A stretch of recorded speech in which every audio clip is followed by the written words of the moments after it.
Friends, welcome to my channel. First time ನನ್ನ channel ಅಂತ subscribe ಮಾಡ್ಕೊಳ್ಳಿ ಫ್ರೆಂಡ್ಸ್. ಈ ವಿಡಿಯೋ ಎಷ್ಟಾದರೂ ಲೈಕ್ ಕೊಡಿ. ಇದೊಂದು ಡಿಸೈನು ರೌಂಡ್ ಇನ್ನೌಟ್ ಮಾಡಿ ಸ್ಟಿಚ್ ಮಾಡ್ಕೊಂಡಿದ್ದೀನಿ ನೋಡಿ. ಇವಾಗ ಇದಕ್ಕೆ ಡಿಸೈನ್ ಮಾಡಬೇಕು. ಇವಾಗ ಇದು ರೆಡಿ ಮಾಡಿ ಇಟ್ಕೊಂಡಿದ್ದೀನಿ. ಇವಾಗ ಸೀರೆ ಪೀಸ್ ತೊಗೊಂಡಿದ್ದೀನಿ, ಒಂದಿಷ್ಟು ಕಟ್ ಮಾಡ್ಕೊಂಡಿದ್ದೀನಿ. ಇವಾಗ ಇದು ಪೀಸ್ ಕಟ್ ಮಾಡ್ಕೋಬೇಕು. ಕಟ್ ಮಾಡಿಕೊಂಡು ನಾವು ಸ್ಟಿಚ್ ಮಾಡ್ಕೊಂಡು ಇನ್ನೌಟ್ ಮಾಡ್ಕೊಂಡ್ಬರ್ಬೇಕು.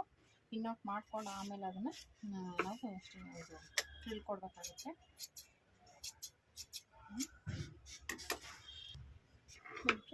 ಈಗ ಕಟ್ ಮಾಡ್ಕೊಂಡಿದ್ದೀನಿ ಸೀರೆ ಪೀಸು. ಇವಾಗ ಇದನ್ನು ಎರಡು ಜಾಯಿಂಟ್ ಮಾಡ್ಕೊತೀನಿ. ಒಂದು ಕಾಲು ಮೀಟ್ರ್ ಅಷ್ಟಲ್ಲ, ಕಾಲು ಮೀಟ್ರ್ ಗಮ್ಮಿನ ಕಟ್ ಮಾಡ್ಕೊಂಡಿದ್ದೆ. ಇವಾಗ ಎರಡು ಪೀಸನ್ನು ಈ ರೀತಿ ಜಾಯಿಂಟ್ ಮಾಡ್ಕೊತೀನಿ.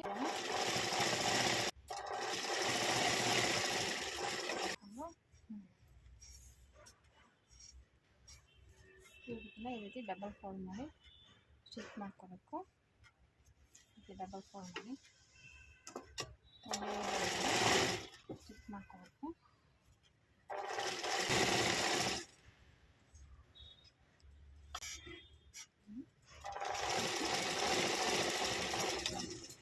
ಆದಮೇಲೆ ನೀಟಾಗಿ ಒಂದೇ ಲೆವೆಲ್ ಕಟ್ ಮಾಡ್ಕೋಬೇಕು. ಒಂದೇ ಸಣ್ಣಾಗಿ ಈ ರೀತಿ ಇದೆಯಲ್ಲ, ಇದೇನಾದರೂ ನಿಮ್ಗೆ ಕನ್ಫ್ಯೂಸ್ ಆಗುತ್ತೆ ಅಂದರೆ ಒಂದು ಲೆವೆಲ್ಗೆ ಈ ರೀತಿ ಮಾರ್ಕ್ ಮಾಡ್ಕೊಂಬಿಡಿ. ಕರೆಕ್ಟಾಗಿ ರೌಂಡ್ ಶೇಪಲ್ಲಿ ಒಂದು ಇಂಚಿಗೆ ಬರುತ್ತೆ, 3/4 ಇಂಚು ಬರುತ್ತೆ. ನೋಡಿಕೊಂಡು ಮಾರ್ಕ್ ಮಾಡ್ಕೋಬೇಕಾಗುತ್ತೆ. ಇವಾಗ ಇದೇನಿದೆ ಸ್ಟಿಚ್ ಮಾಡ್ಕೊಂಡಲ್ಲ, ಇದನ್ನು ಈ ರೀತಿ ಇಟ್ಕೋಬೇಕು. ನಾವೇನು ಮಾರ್ಕ್ ಮಾಡಿದ್ದೀವಲ್ಲ ಅದರ ಒಳಗಡೆ ಇಟ್ಕೋಬೇಕು. ಯಾಕೆಂದರೆ ಇಲ್ಲಿ ಈಚೆಗೆ ಇದು ಕಾಣಿಸ್ಬಾರ್ದು. ಇಲ್ಲಿ ನಾವು ಬೇರೆ ಬಟ್ಟೆ ಎಕ್ಸ್ಟ್ರಾ ಪೀಸ್ ಕೊಡಬೇಕಾಗುತ್ತೆ. ಹಾಗಾಗಿ ಇವಾಗ ಇಲ್ಲಿ ಬೇರೆ ಪೀಸ್ ಕೊಡೋದ್ರಿಂದ ಇದು ತುದಿಗೆ ಒಂದು ಸ್ವಲ್ಪ ಬಿಟ್ಟೇ ನಾವು ಇಲ್ಲಿ ಒಳಗಡೆಗೆ ಇಟ್ಕೊಂಡು ಇಲ್ಲಿ ಸ್ಟಿಚ್ ಮಾಡ್ಕೋಬೇಕು. ಈ ರೀತಿ ಸ್ಟಿಚ್ ಮಾಡಿಕೊಂಡು ಇವಾಗ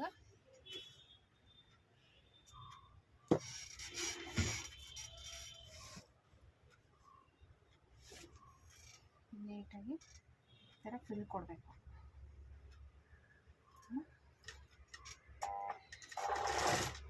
ಈ ರೀತಿ ಒಂದೇ ಲೆವೆಲ್ಗೆ ಮತ್ತೆ ಸ್ವಲ್ಪ ಒಳಗಡೆ ಹೋಗಬೇಕು. ಆ ರೀತಿ ಮಾಡಿ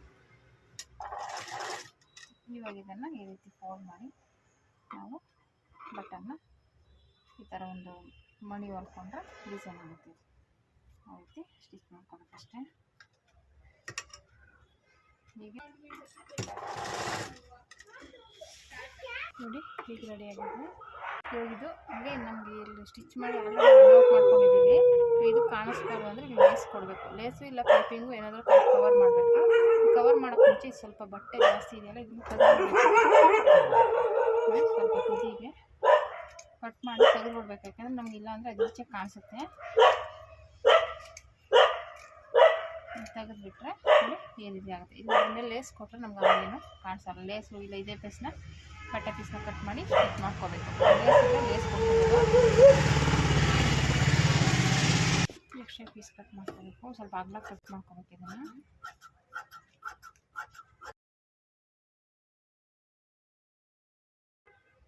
ಈ ಥರ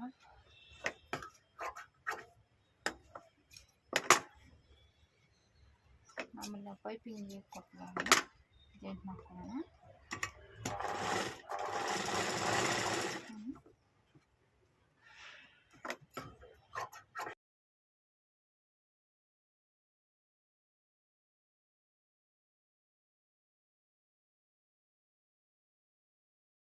ನೋಡ್ಕೋಬೇಕು ನೆಕ್ಕಿಗೆ ನಮಗೆ ಕರೆಕ್ಟಾಗಿ ಆಗುತ್ತಾ ಇಲ್ಲ, ಸಾಕಾಗಲ್ಲ ಅಂತ ನೋಡಿಕೊಂಡು ಜಾಸ್ತಿ ನಮಗೆ. ಇವಾಗ ಇದನ್ನು ಮಾಮೂಲಿ ಈ ರೀತಿ ಸ್ಟಿಚ್ ಮಾಡ್ಕೋಬೇಕು. ಹೀಗೆ ಉಲ್ಟಾ ಒಳಗಡೆ ನಾವು ಇನ್ನೌಟ್ ಮಾಡ್ತೀವಲ್ಲ, ಡೋರಿ ಹೊಲಿತೀವಲ್ಲ, ಆ ರೀತಿ ಸ್ಟಿಚ್ ಮಾಡ್ಕೋಬೇಕು.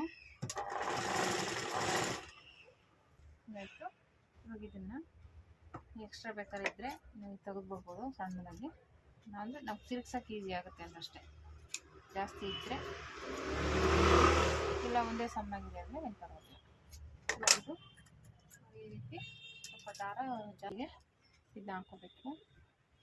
ಇದು ಹಾಕ್ಕೊಂಡು ನಾಟ್ ಹಾಕ್ಕೊಂಬಿಟ್ಟು, ಇದು ಜಾಸ್ತಿ ಅಗಲ ಇರೋದ್ರಿಂದ ಏನು ಪ್ರಾಬ್ಲಮ್ ಏನಾಗಲ್ಲ. ಈ ಥರ ತಿರುಗಿಸಿ ಒಂದು ನಾಟ್ ಹಾಕ್ಕೊಂಡು ಇವಾಗ ಇದನ್ನು ಇದ್ರ ಉಲ್ಟಾ ಹಿಂಗೆ ಎಳ್ಕೋಬೇಕು. ಒಬ್ಬರು ಕಡ್ಡಿಲೇ ಹಿಂಗೆ ಎಳ್ಕೊತಾರೆ, ಹಂಗೆಲ್ಲ ಬರೋಲ್ಲ ನಮಗೆ. ಈ ರೀತಿ ಈಸಿಯಾಗಿ ಎಳ್ಕೊಬೇಕು.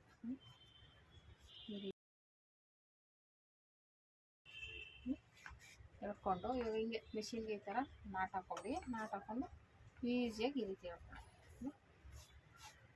ಈ ರೀತಿ ಎಳೆದಾಗ ನೀಟಾಗಿ ಬಂದ್ಬಿಡ್ತಾರೆ. ಕ್ರಾಸ್ ಪಟ್ಟಿನೇ ಯಾಕೆಂದರೆ ನಾವು ಇಲ್ಲಿ ಕ್ರಾಸ್ ಇರೋದ್ರಿಂದ ಈ ಥರ ಕ್ರಾಸ್ ಪಟ್ಟಿನೇ ಆಗಬೇಕು ಇದಕ್ಕೆ, ಅದಕ್ಕೋಸ್ಕರ ಇದಕ್ಕೆ ಕ್ರಾಸ್ ಪಟ್ಟಿ ತೊಗೊಂಡಿದ್ದು. ಸ್ಟ್ರೈಟ್ ಪಟ್ಟಿ ತೊಗೊಂಡ್ರೆ ಕ್ರಾಸಲ್ಲೇ ಸರಿಯಾಗಿ ತಿರುಗ್ಸೋಕ್ಕಾಗಲ್ಲ. ಇಲ್ಲಿ ಕ್ರಾಸ್ ಇರುತ್ತಲ್ಲ ರೌಂಡ್ ನೆಕ್ಕಲ್ಲಿ ತಿರುಗ್ಸೋಕ್ಕಾಗಲ್ಲ, ಅದಕ್ಕೋಸ್ಕರ ನಾವು ಈ ಥರ ಕ್ರಾಸ್ ಪಟ್ಟಿನೇ ನಾವು ಚೂಸ್ ಮಾಡ್ಕೋಬೇಕಾಗುತ್ತೆ. ಒಂದೇ ಪೀಸಲ್ಲಿ ಈ ಥರ ಕ್ರಾಸ್ ಪಟ್ಟಿ ಸಿಕ್ಕರೆ ಅದು ಇನ್ನೂ ಒಳ್ಳೆಯದು, ಅದು ಸಿಗೋಲ್ಲ. ಈ ರೀತಿ ಮಾಡ್ಕೋಬೇಕಾಗುತ್ತೆ ನೋಡಿ. ಇವಾಗ ಇದನ್ನು ಈ ರೀತಿ ಇಟ್ಕೊಂಡು ಫಸ್ಟು ತುದಿಗೆ ಹಾಕೊಂಡ್ಬಿಡ್ಬೇಕು, ಆಮೇಲೆ ಈ ಕಡೆ ಕವರ್ ಮಾಡಬೇಕಾಗುತ್ತೆ. ಈಗ ಇಟ್ಕೊಂಡು ನಾವೇನು ವಿನ್ಔಟ್ ಮಾಡಿದ್ದೀವಲ್ಲ ಅದ್ರ ಮೇಲೆ ಸ್ಟಿಚ್ ಮಾಡ್ಕೋಬೇಕು.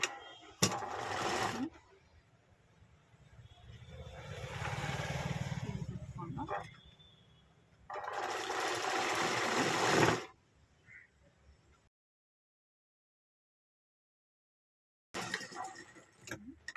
ಈ ರೀತಿ ಬಂತು. ಮತ್ತೆ ಇವಾಗ ಈ ಕಡೆಯಿಂದ ಇನ್ನೊಂದು ಸ್ಟಿಚ್ ಹಾಕೋಬೇಕು.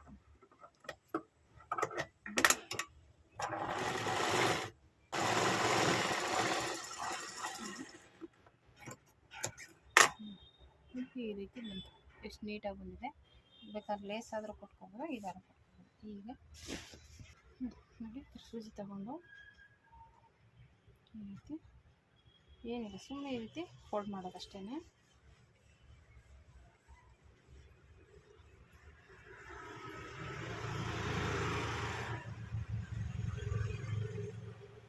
ಬೀಡ್ಸ್ನ ಸ್ಟಿಚ್ ಮಾಡ್ಕೋಬೇಕು ಇಷ್ಟೇ.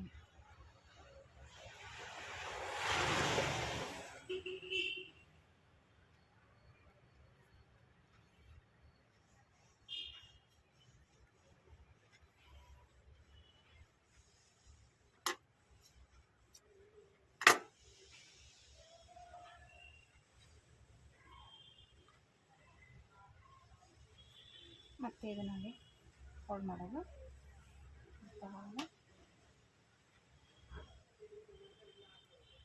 ಇದನ್ನು ಬೀಡ್ಸ್ ಹಾಕು. ಮತ್ತು ಇದನ್ನು ಹೀಗೆ ಫುಲ್ ಎಲ್ಲನೂ ಅದೇ ರೀತಿ ಸ್ಟಿಚ್ ಮಾಡ್ಕೋಬೇಕು. ಒಂದು ಬೀಡ್ಸ್ ಇಟ್ಕೊಂಡು ನಾವು ಸ್ಟಿಚ್ ಮಾಡ್ಕೊತಾ ಹೋಗ್ಬೇಕಾಗುತ್ತೆ.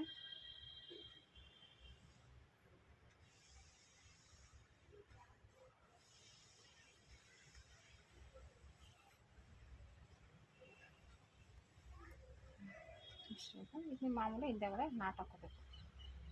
ನಾಟ್ ಹಾಕಿ ಗಂಟು ಹಾಕ್ಬಿಟ್ರೆ ಆಯಿತು. ಒಂದು ಇಲ್ಲ ಎರಡು ಗಂಟು ಇದೇ ರೀತಿ ಎಲ್ಲನೂ ಮಾಡ್ಕೋಬೇಕು, ಆವಾಗ ಅದು ಫಿನಿಶಿಂಗ್ ಆಗೋದು.